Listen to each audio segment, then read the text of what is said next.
Hi అండి, అందరికీ నమస్కారము. నా పేరు గౌతమి. ఈ వీడియోలో అయితే నేను మీకు ఒక మంచి మనీ సేవింగ్ ఐడియా అయితే చూపిస్తానండి. అది కూడాను నెలకి 15,000 రూపాయల శాలరీ వచ్చేవాళ్ళు ఈ విధంగా కనుక ఖర్చులు చేసుకున్నారనుకోండి, చక్కగా మనము ఒక 68,400 రూపాయలు అయితే సేవ్ చేసుకోవచ్చండి సంవత్సరానికి. అంటే మనకు వచ్చే శాలరీ నెలకు 15,000 రూపాయల శాలరీ వచ్చింది అనుకోండి, దాంట్లో మనము 5,700 రూపాయలు అనేవి సేవ్ చేసుకోవచ్చు. ఎలా సేవ్ చేసుకోవచ్చు అనేది ఈ వీడియోలో ఎక్స్ప్లెయిన్ చేస్తానండి. ఇంక ఇప్పుడు ఇంటి అద్దెకి మనము 2,500 రూపాయలు అయితే ఖర్చు చేయాలండి. తర్వాత పాల బిల్లుకి వచ్చేసి ఒక 1,100 రూపాయలు ఖర్చు చేయాలి. తర్వాత బియ్యానికి వచ్చేసి ఒక 1,500 రూపాయలు ఖర్చు చేయాలి. తర్వాత సరుకులకు వచ్చేసి ఒక 1,000 రూపాయలు ఖర్చు చేయాలి. తర్వాత ఫీజులు అండి, పిల్లల స్కూల్ ఫీజులు ఉంటాయి కదా, ఇద్దరు పిల్లలకి కలిపి 4,000, ఒక్కొక్కరికి 2,000 రూపాయల చొప్పున అయితే ఖర్చు చేయాలి. తర్వాత గ్యాస్ బిల్ అండి, గ్యాస్ బిల్ వచ్చేసి ఒక 800 రూపాయలు అయితే ఖర్చు చేయాలి. ఇంకా మన ఛానల్లో చాలా మనీ సేవింగ్ ఐడియాస్ అయితే ఉన్నాయి చూడండి. 10,000 రూపాయల శాలరీ వచ్చే వాళ్ళకి అండ్ అలానే 20,000 రూపాయల శాలరీ వచ్చే వాళ్ళకి, అలానే రోజుకి 500 రూపాయలు వచ్చే శాలరీ వచ్చే వాళ్ళకి కూడా వీడియోస్ అయితే ఉన్నాయి. అండ్ రోజుకి 300 రూపాయలు సంపాదించే వాళ్ళకి కూడా వీడియోస్ అయితే మన ఛానల్లో ఉన్నాయి. ఎవరికైనా కావాలి అనుకుంటే చూడండి. అండ్ మనీ సేవింగ్ ఐడియాస్ కూడా ఉన్నాయండి. అంటే monthly money saving ideas, yearly money saving ideas videos కూడా ఉన్నాయి. అంటే 5 రూపాయల నుంచి ఒక 200 రూపాయల దాకా మనీ సేవింగ్ ఐడియాస్ అయితే ఉన్నాయి. వీడియోస్ ఎవరికైనా కావాలి అనుకుంటే చూడండి. ఇంకా తర్వాత గ్యాస్ బిల్ వచ్చేసి ఒక 200 రూపాయలు ఖర్చు చేయాలని చెప్పాను కదా. నాన్ వెజ్కి ఒక 1,000 రూపాయలు అయితే ఖర్చు చేయాలండి. అండ్ అలానే ఎగ్స్కి ఒక 300 రూపాయలు అయితే ఖర్చు చేయాలి నెలకి. తర్వాత ఫోన్ బిల్ అండి, ఫోన్ బిల్ ఒక 150 రూపాయలు అయితే ఖర్చు చేయాలి. తర్వాత కరెంట్ బిల్ అండి, కరెంట్ బిల్ వచ్చేసేసి మనము ఒక 400 రూపాయల కంటే ఎక్కువైతే ఖర్చు చేయకూడదు. కరెంట్ బిల్లు చూసుకొని ఒక 400 రూపాయల లోపే మనము ఖర్చు చేసుకోవాలి. తర్వాత కూరగాయలండి, కూరగాయలు కూడాను మనం ఒక 600 రూపాయలు అయితే ఖర్చు చేయాలి. కూరగాయలు కూడాను మనము నెలకి వచ్చేసి ఒక 600 రూపాయలు అయితే ఖర్చు చేయాలి. అంటే మనము వారానికి ఒకసారి కానీ, లేదనుకుంటే 2 వారాలకు ఒకసారి కానీ అలా తెచ్చుకున్నాం అనుకోండి, కూరగాయలు చక్కగా మేనేజ్ చేసుకోవచ్చు 600కి. తర్వాత ఫ్రూట్స్ అండి, ఫ్రూట్స్ వచ్చేసి ఒక 200 రూపాయలు అయితే ఖర్చు చేయాలండి ఫ్రూట్స్కి. తర్వాత అత్యవసర ఖర్చులకి ఒక 500 రూపాయలు అయితే ఖర్చు చేయాలి. అంటే అత్యవసర ఖర్చులు అంటే ఇప్పుడు మెడిసిన్స్ కానీ అలాంటివి కావాలి అనుకుంటే ఒక 500 రూపాయలు అయితే తీసుకొని వాటికైతే యూజ్ చేసుకోవాలి. ఇలా ఇంత అమౌంట్ వీటికి అని చెప్పి చక్కగా ఇలా డివైడ్ చేసుకొని డబ్బుల్ని ఇలా మనము ఖర్చులు అనేటివి చేసుకున్నాం అనుకోండి, చక్కగా మనము 900 రూపాయలు అయితే సేవ్ చేసుకోవచ్చు అండి. ఇంకా వీటిల్లో కూడా కొన్నిట్లో అనేటివి మనం ఖర్చులు అనేటివి తగ్గించుకోవచ్చండి. ఇలా కనుక ఖర్చు చేశారనుకోండి, టోటల్ మొత్తం కలిపి మనకు వచ్చే శాలరీ 15,000 రూపాయల శాలరీ వస్తుంది కదండి. ఈ 15,000 రూపాయల శాలరీలో మనము 14,100 రూపాయలు అయితే ఖర్చులన్నీ చేస్తామండి. తర్వాత ఒక 900 రూపాయలు అయితే సేవింగ్స్ అనేటివి చేసుకుంటామండి. ఈ 14,100 రూపాయలు ఖర్చు చేసేసేయంగా ఒక 900 రూపాయలు అయితే సేవ్ చేసుకుంటామండి.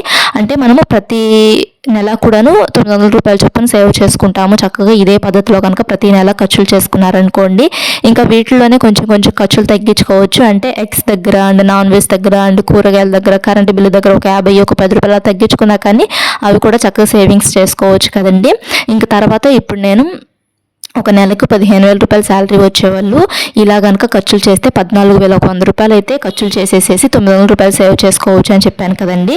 అండ్ ఇలా కాకుండా కొంతమందికి సొంత ఇల్లులు అలా ఉంటాయి కదండి. సొంత ఇల్లులు ఉన్న వాళ్ళు ఇంటి రెంట్ కట్టాల్సిన అవసరం లేదు. అంటే ఇంటి రెంట్ నేను ఇక్కడ 2,500 రూపాయలు వేశాను కదా, ఈ 2,500 రూపాయలు సేవింగ్స్ కింద ఉంచుకోవచ్చు.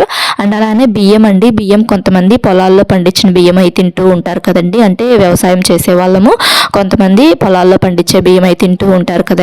అక్కడ ఒక 1,500 రూపాయలు అయితే మనం సేవింగ్స్ అనేటివి చేసుకోవచ్చండి.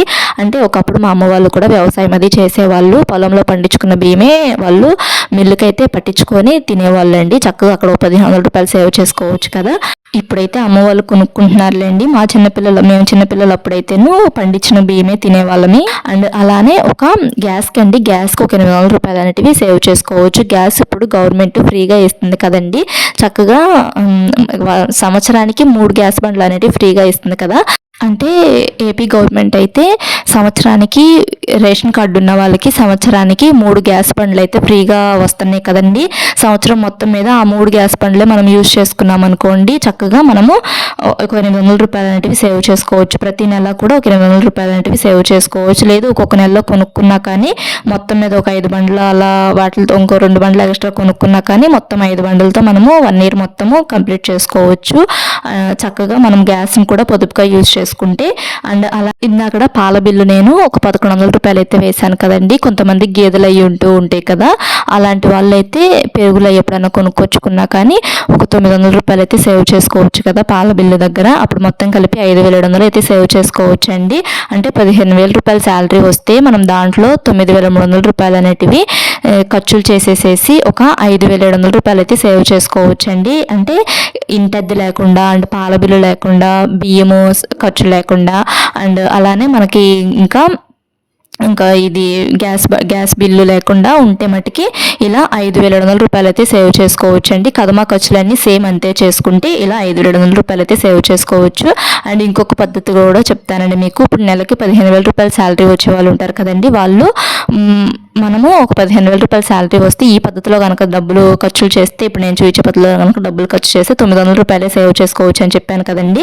ఈ 900 రూపాయలకి మనము వీటిల్లోనే ఇంకా కొన్ని ఖర్చులు అనేవి తగ్గించుకోవచ్చు. అంటే మనకి ఒక 6 నెలలేమో 14,100 రూపాయలు అనేటివి ఖర్చులు చేయాలి. ఇంకొక 6 నెలలేమో ఆ 14,100 రూపాయల్లోనే ఒక 1,500 ఏమో బియ్యం ఖర్చులు అండ్ ఒక 800 ఏమో గ్యాస్ ఖర్చులు. అంటే ఈ నెలలో బియ్యం తెచ్చుకున్నాం అనుకోండి, నెక్స్ట్ మంత్ బియ్యము అవే యూజ్ చేసుకోవాలి. ఆ నెక్స్ట్ మంత్ తెచ్చుకున్నాం అనుకోండి, అలా ఒక 6 నెలలేమో బియ్యం తెచ్చుకోవచ్చు. ఇంకొక 6 నెలలేమో బియ్యం తెచ్చుకోవాల్సిన అవసరం లేదు కదా, ఆ బియ్యం ఖర్చులు. అండ్ అలానే గ్యాస్ కూడా అండి, ఒక 6 నెలలు గ్యాస్ కొనుక్కొచ్చుకున్నాం అనుకోండి, ఇంకొక 6 నెలలు గ్యాస్ కొనుక్కొచ్చుకోకపోయినా కానీ అంటే 6 గ్యాస్ బండ్లే యూజ్ చేసుకోవాలి సంవత్సరం మొత్తం మీద. అండ్ అలానే 6 బియ్యం బస్తాలే సంవత్సరం మొత్తం మీద యూజ్ చేసుకునేలా చేసుకున్నాం అనుకోండి, అక్కడ మనము ఒక 1,500 ఒక 800 అనేటివి ఖర్చులు అనేటివి తగ్గించుకుంటాం. అంటే 14,100 రూపాయల్లో ఒక 1,500 ఒక 800 అనేటివి తీసేసుకుంటాము. అంటే అవేం ఖర్చు చేయము. అప్పుడు మొత్తం కలిపి 11,800 రూపాయలు ఖర్చులు చేస్తాము. అప్పుడు 3,200 రూపాయలు అనేవి సేవ్ చేసుకుంటామండి. అంటే ఒక 6 నెలలు 14,100 రూపాయలు ఖర్చు చేసి 900 రూపాయలు సేవ్ చేసుకుంటాము. ఇంకొక 6 నెలలు మనము 11,800 రూపాయలు ఖర్చులు చేసి 3,200 రూపాయలు అనేవి సేవ్ చేసుకుంటామండి. ఆ 3,200 కూడాను ఎక్కడెక్కడ తగ్గిస్తామంటే, ఆ 3,200 రూపాయలు ఎలా సేవ్ చేసుకుంటామంటే బియ్యం దగ్గర అండ్ అలానే గ్యాస్ దగ్గర తగ్గించుకుంటే 3,200 అయితే సేవ్ చేసుకోవచ్చు అండి 6 నెలలకి. ఒక 6 నెలలేమో 900 రూపాయలు చొప్పున సేవ్ చేసుకుంటాం. ఇంకొక 6 నెలలేమో 3,200 రూపాయల చొప్పున అయితే సేవ్ చేసుకుంటామండి. ఇంకప్పుడు 1 ఇయర్కి అని చెప్పాను కదా ఈ మనీ సేవింగ్ ఐడియా అనేది. ఇంకా మనము ఒక 6 నెలలేమో 3,200 రూపాయల చొప్పున 6 నెలలు డబ్బులు దాచుకున్నాం అనుకోండి, 19,200 రూపాయలు అయితే సేవ్ చేసుకుంటాం. అండ్ అలానే 900 రూపాయల చొప్పున 6 నెలలు కనుక డబ్బులు సేవ్ చేసుకున్నాం అనుకోండి, 5,400 రూపాయలు అయితే సేవ్ చేసుకుంటామండి. మొత్తం కలిపి ఒక 6 నెలలు 19,200 రూపాయల చొప్పున సేవ్ చేసుకుంటాము. ఇంకొక 6 నెలలు మనము 5,400 రూపాయల చొప్పున సేవ్ చేసుకుంటాము. మొత్తం కలిపి 12 నెలలకు కలిపి 24,600 రూపాయలు అయితే సేవ్ చేసుకుంటామండి. అది కూడా ఇప్పుడు నేను చూపించే పద్ధతిలోనే ఒక 6 నెలలేమో ఇలానే ఖర్చులు చేయాలి. ఇంకొక 6 నెలలేమో ఈ ఖర్చుల్లోనే బియ్యం ఖర్చును గ్యాస్ ఖర్చు తగ్గించుకున్నాం అనుకోండి, ఇంత మనీ అయితే సేవ్ చేసుకోవచ్చు. అంటే గ్యాస్ ఖర్చు ఇందాక నేను సంవత్సరానికి గ్యాస్ బండ్లు ఫ్రీగా ఇస్తున్నారని చెప్పాను కదండి, అలాంటి వాళ్ళు కాకపోయినా కొంతమందికి అయితే ఇవ్వరు కదా, రేషన్ కార్డు లేని వాళ్ళకి ఇవ్వట్లేదు కదా, అలాంటి వాళ్ళు అయితే ఒక 6 నెలలు గ్యాస్ బండ్లు కొనుక్కొని ఇంకొక 6 నెలలు కొనుక్కోకుండా ఉంటే మటుకి సేవ్ చేసుకోవచ్చు. అంటే 6 నెలలు వరుసనే కొనుక్కోమని కాదు, ఈ నెల కొనుక్కున్నాం అనుకోండి, నెక్స్ట్ మంత్ కూడా అదే గ్యాస్ బండ్ యూజ్ చేసుకుని ఆ నెక్స్ట్ మంత్ ఇంకో గ్యాస్ బండ్ అలా కొనుక్కోవాలండి. అప్పుడు సంవత్సరానికి ఒక 6 గ్యాస్ బండ్లు యూజ్ చేస్తాము. అండ్ బియ్యం కూడా సంవత్సరానికి ఒక 6 బియ్యం బస్తాలే యూజ్ చేసుకుంటామండి. ఇంక ఇప్పుడు 1 ఇయర్కి ఇలా నేను చూపించే పద్ధతిలో కనుక ఖర్చులు చేస్తే 1 ఇయర్కి అయితే 24,600 రూపాయలు అయితే సేవ్ చేసుకుంటాము. అండ్ అలానే ఇందాక నేను 900 రూపాయలు చెప్పానని చెప్పాను కదండి, అంటే 1 ఇయర్ పాటు ఇలానంటే బియ్యము 2 నెలలకి సరిపోవట్లేదు, ప్రతి నెల తెచ్చుకోవాలనుకుంటున్నారు అనుకోండి, అలాంటి వాళ్ళు అంటే గ్యాస్ కూడా ప్రతి నెల తెచ్చుకోవాలి అనుకునే వాళ్ళకైతేను ఇదే పద్ధతిలో కనుక సేవ్ చేసుకుంటే 900 రూపాయలు సేవ్ చేసుకోవచ్చు అని చెప్పాను కదండి. అంటే ఖర్చులన్నీ 14,100 రూపాయలు ఖర్చులు చేసేసి ఒక 900 రూపాయలు సేవ్ చేసుకుంటామని చెప్పాను కదండి. ఇలా 900 రూపాయలు సంవత్సరం పాటు దాచుకున్నాం అనుకోండి 10,800 రూపాయలు అయితే అవుతాయండి. అండ్ అలానే మనము కొంతమందికి సొంతిల్లు ఉన్న వాళ్ళకి ఇంటద్దె అండ్ అలానే ఈ బియ్యము పొలాల్లో పండించుకొని తినే వాళ్ళకి బియ్యం ఖర్చు అండ్ అలానే గ్యాస్ ఇప్పుడు గవర్నమెంట్ ఫ్రీగా ఇస్తుంది కదా, ఆ గ్యాస్ ఖర్చు అండ్ అలానే పాలు ఇంట్లోనే గేదెలు ఉన్న వాళ్ళకి పాలు ఖర్చు తగ్గించుకోవచ్చు అని చెప్పాను కదండి. అలాంటి వాళ్ళు అయితే 5,700 రూపాయలు చొప్పున సేవ్ చేసుకోవచ్చు అని చెప్పాను కదండి. ఇలా సంవత్సరం పాటు దాచుకున్నారనుకోండి 5,700, 1 ఇయర్ పాటు దాచుకున్నారనుకోండి 68,400 రూపాయలు అయితే సేవ్ చేసుకోవచ్చు అండి. అండ్ అలానే ఒక నెలకైతే 900 రూపాయల చొప్పున సేవ్ చేసుకోవచ్చు ఒక పద్ధతిలో. ఇంకొక పద్ధతిలో అయితే ఒక నెలకి 5,200 రూపాయల చొప్పున సేవ్ చేసుకోవచ్చు. ఇంకొక పద్ధతిలో అయితే ఒక నెలకి 3,200 రూపాయల చొప్పున సేవ్ చేసుకోవచ్చు. ఇలా చక్కగా డబ్బులు అనేటివి సేవ్ చేసుకోవచ్చు అండి. ఇలా కనుక ప్లాన్ చేసుకుంటే, అంటే ముందే ఒక బుక్లో అయితే ఇలా రాసుకొని వీటికి ఇంత అమౌంట్ అని చెప్పి ఖర్చు చేసి చక్కగా డబ్బులు అనేటివి సేవ్ చేసుకోవచ్చు అండి. వీటిల్లోనే ఇంకొంచెం ఖర్చు అనేవి తగ్గించుకోవచ్చు. ఐ హోప్ మీకు ఈ వీడియో నచ్చిందని అనుకుంటున్నాను. వీడియో కనుక మీకు నచ్చినట్టయితే లైక్ చేయండి. మా ఛానల్ని ఫస్ట్ టైం కనుక ఎవరైనా చూస్తుంటే సబ్స్క్రైబ్ చేసుకోండి. Thanks for watching.